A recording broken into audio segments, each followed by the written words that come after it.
welcome back to the channel. Today we are going to talk about the bitter truths that people who are married, they don't tell us. They don't tell us. I don't know why. Are they setting us for failure or whatever the case is? Anyways, the few that I have found them out, I am here to reveal the secrets to you single ladies. Yeah, because you know what married people do? I think they're actually setting us up for a failure, because when you see them at the church, they are so loving-dovey and all sorts of things. They are just peaceful, happy, smiling, holding hands. They actually portrays a very, I don't know, great picture about marriage. And when you go to social media, when you go to your Facebook, your Instagram, you just see your power couples, perfect couples. It's just in love, man. It's so beautiful and all and all. But guys, I'm here to tell you guys the bitter side that they are hiding behind the scenes. They are hiding. I'm here to share it with you guys. So let's start on with it. And before I start, let me start by saying my name is Sophia and this is Black Child Reza. So number one of the secret of marriages, of this, the secret things that goes in marriage that the married people never share with us. Number one is, I'm waiting for the drum.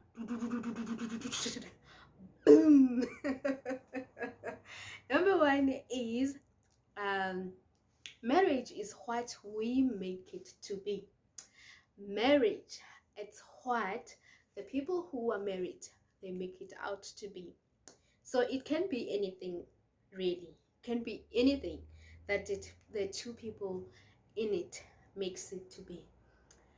Like marriage isn't something that you get in and then it's a given that it's gonna be perfect, that you're gonna be a couple, a power couple holding hands. It's gonna be what do they say, is it bed of roses, whatever they say, that is gonna be the other says it's her honeymoon phase. That yeah, it's marriage is just what the two people in it make it out to be, and it is capable of being anything, really.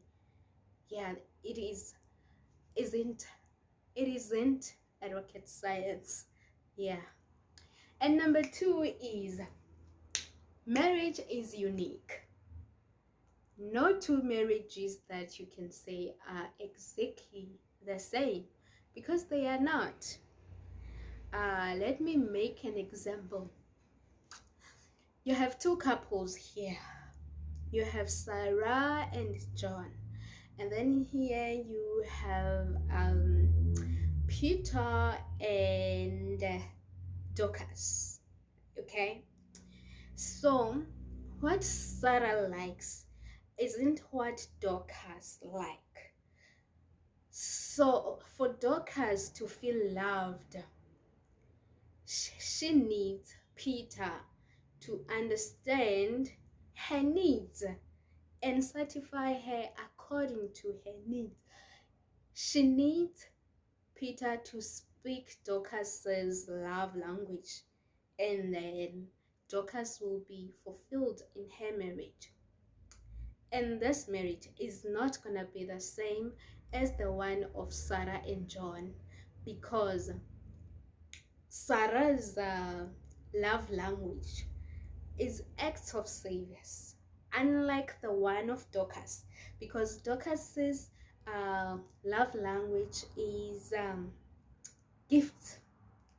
You can do anything after buying a gift. Dorcas will forgive Peter. It doesn't matter what Peter did. Sarah prefers for her man to spoil her by bringing her the breakfast in bed, by cleaning the house, washing the dishes, maybe cooking for her. When John does, when John messed up and Sarah is angry with John, John knows all he has to do is to apologize. After apologizing, perhaps cook dinner for Sarah, or do a laundry for Sarah, or wash the dishes, or whatever the case is, because he knows that Sarah's love language is the acts. So he does that, and Sarah is fulfilled in this marriage because her husband understands her and love her accordingly. And the same thing goes to Dorcas and Peter. So these two marriages will never be the same, especially for me and you who are outside of the marriage. Because on the other hand, I as Sophia, and my husband did something and he comes back buying me a certain gift, I'm like, okay, is this gift supposed to clear everything that you have done and I'm supposed to forget about what you've done? Because my my love language, it has nothing to do with gifts, because I don't understand that language. So it doesn't send any meaningful conversation to me about him asking for forgiveness or anything. So no two marriages are the same. They're not the same. And then number 3 is that inside marriage has no superpower. Marriage has no superpower. If before marriage you were dating an apple, don't ever deceive yourself thinking that when you get married, suddenly an apple is gonna become a banana, or suddenly your apple is gonna be a strawberry, or it's gonna be an orange. If you are dating an apple, know that even inside marriage, your apple is gonna be an apple. And if anything, outside of marriage, your apple may look like a small cutie apple, and inside marriage, it might be a very, very, very big apple. And that is because when we are dating, we tend to show the perfect side of us. We tend to hide our bad habits, our bad behaviors. We draw the line. There are certain things you just don't do when you are dating somebody, that when you marry them, on the other side, we do everything, because now this person, if I'm not gonna be free in my own marriage, where in the world am I gonna be free? Where where where will I be my full self with my imperfections and everything? If it's not gonna be in my marriage, where is it gonna be? So my point is, the apple that your partner is outside of marriage, whether this person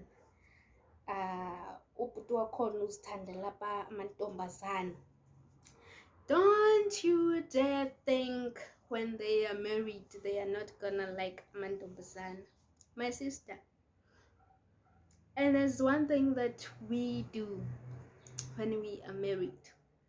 Suddenly when you when you are married and you are telling the other person that, hey, this thing that you are doing of drinking too much, of liking girls,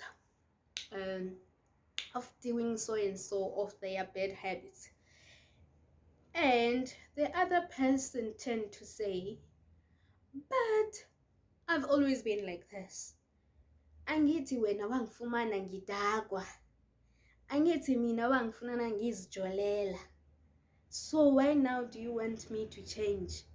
So your apple that you are going to marry, don't expect it to now turn into a banana. An apple remains an apple, and if anything, it's gonna be a bigger apple than what it was before you guys were married. And then number four, yeah, I think it's number four. Number four is a recipe for disastrous marriage. Setting up yourself for a failure in marriage is uh, basing the qualities of the person that you want to marry on the fact of that they are nice, number two, or that they can speak English very well, they can roll out words like ha ha ha, whatever the case is. Number three, by their wealth, that how rich they are, that they can buy you stuff when really you can buy yourself stuff. You're not forbidden to buy yourself stuff. Nobody's stopping you to do that. Nobody's stopping you to make your own money and buy the things that you love. But we women will still choose a man to marry based on the money that they have. So now, if you are going to choose a man to marry, you better look, should be based on the fruit of the spirit. You want to choose a man that is, okay, let me read the scripture that speaks about the fruit of the spirit. You need to marry a man. Okay, first the scripture is Galatians 5 verse 22 to 23. So the fruit of the spirit is love, joy, peace, kindness, goodness, faithfulness, gentleness, and self-control. You want somebody who's able to control themselves, somebody who's long-suffering. You want somebody who have peace. You want somebody who's kind, somebody who is faithful and gentle. The wealthy person doesn't really qualify him there. If they are there on top of the fruit of the spirit, then that's a bonus. If the person can draw English, if that is on top of the fruit of the spirit that they have, then that's a bonus. It shouldn't be what we base our qualities that we're looking for from a partner. It shouldn't be the basics. It should be an addition on top of the fruit of the spirit. And it can be an addition, or it cannot be there really. I don't think it is a necessity for these things to be there. It's not a necessity that the person you marry them must be worthy. I mean, you can still build each other up and build an empire. They don't have to be all ready when before you guys get married. I mean, you can do it together, get built together. Okay, number 5 is that marriage is capable of becoming a burdensome to those who are married in it. Marriage is capable of becoming hell on this planet, and marriage is capable of becoming the closest thing to heaven on this planet. It all depends on the people inside the marriage. And with this, I'm trying to say is marriage, it's whatever you make it out to be. Marriage, if you are those people who keep on withdrawing and withdrawing, you will get to a point where you have nothing to withdraw anymore. You know, when you are withdrawing from a bank and then there's a money coming out, you get to a point where there's not, And that's mainly because there isn't a money that has been deposited lately. So in marriage, you'd rather deposit and deposit and deposit and deposit and deposit, so that the day you want to withdraw, you know for sure you're gonna get something. You're gonna get something. Now, this requires a lot of things. It requires the fruit of the Spirit. You need to be gentle in marriage. You need to be gentle, because at the end of the day, you are stuck with this person. You really are stuck with this person for life. You're stuck with this person for life. You might as well have grace. You must as well be gentle to this person. Be faithful to this person. Yeah, you might as well be, I don't know what's the correct word to use, but you need to make your lives um, in a way that, in a manner that you two can live together for quite a long time, because you are in this forever. You are in this thing forever. So you want to build a strong foundation, so that as the years go by,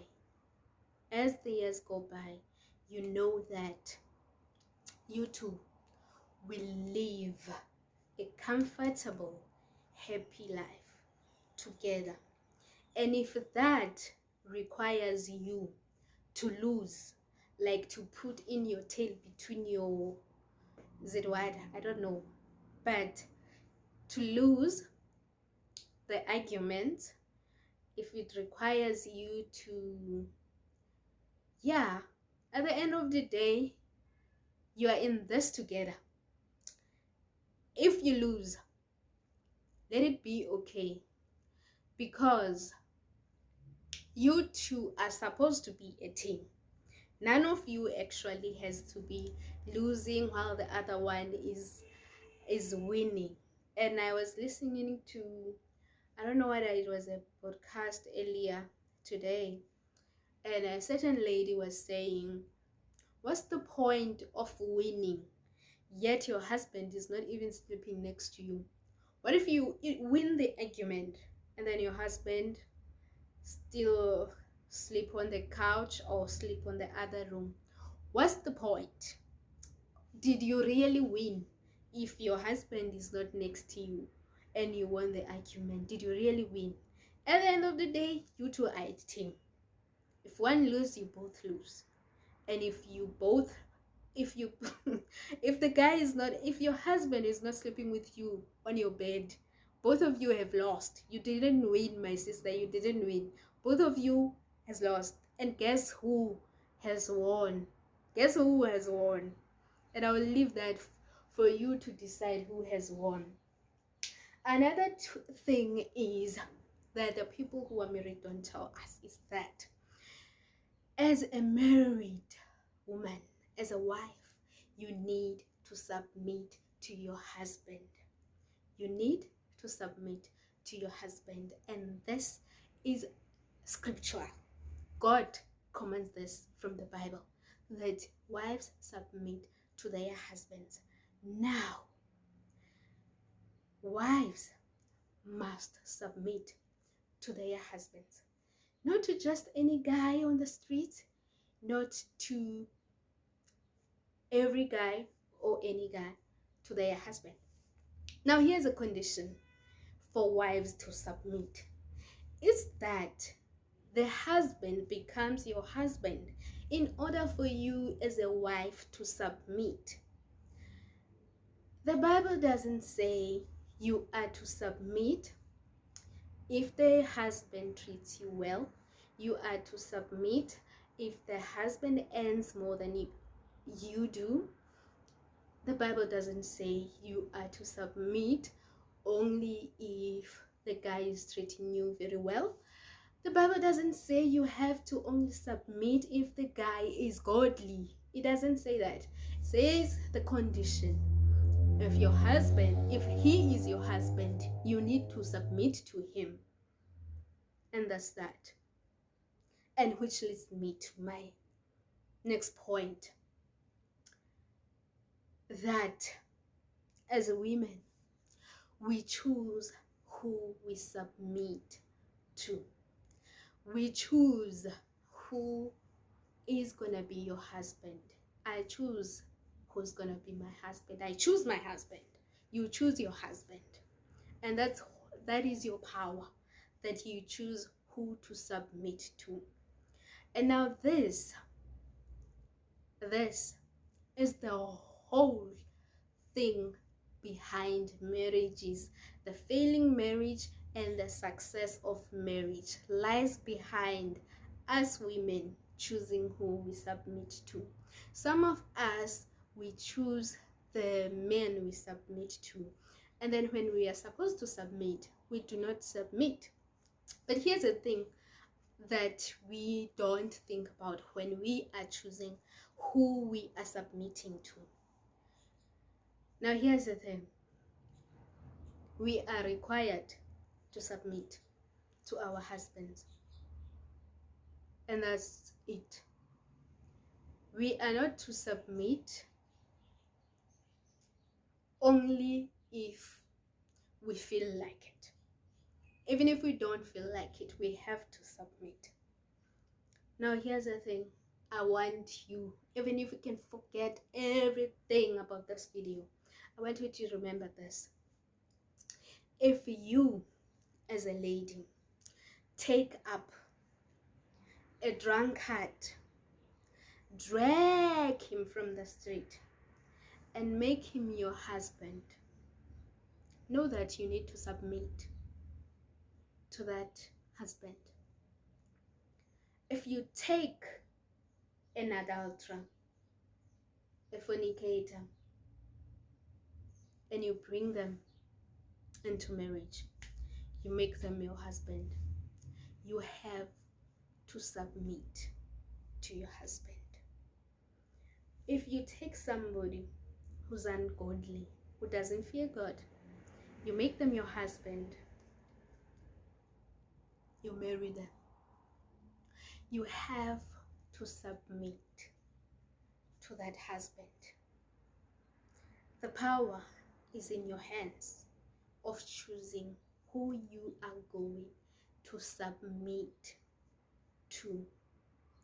And a marriage, it's what we make it out to be.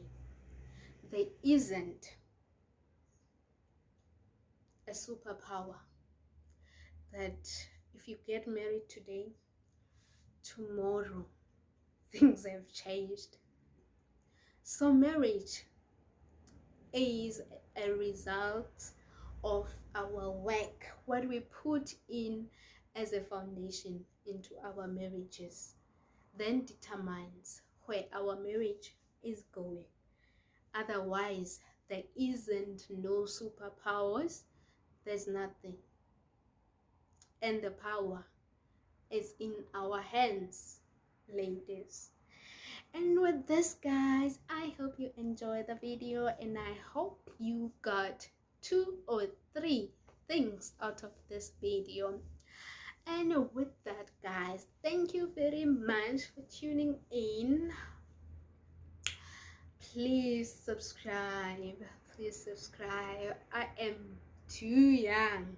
I'm too young in this thing. Please help me grow. Please, please, please. Please, by subscribing, liking, and sharing. Please, I beg of you. Until next time, beautiful people.